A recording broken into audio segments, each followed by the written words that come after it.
Good morning guys, this is Joy.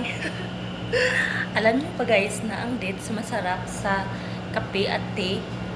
Kapag kumakain ka ng dates, hindi mo na kailangang maglagay pa ng sugar kasi nga doble ang tamis nito. At ito pa guys, sa Islam, ang dates ay isang miracle fruits. Kasi nga daw, ang daming benepisyo ang makukuha dito. Isa na doon ang spiritual protection. Kasi nga daw, kapag kumakain ka ng 7 dates in the morning, can provide against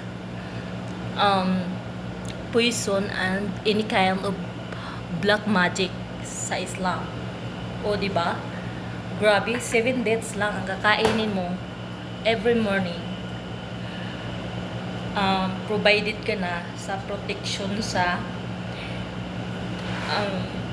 poison daw at saka black magic. O, di ba? Kaya kayo dyan sa Pinas, magtanim na kayo ng dates kasi ang daming benepisyo ang makukuha dito. Yun lang. Thank you. Bye-bye.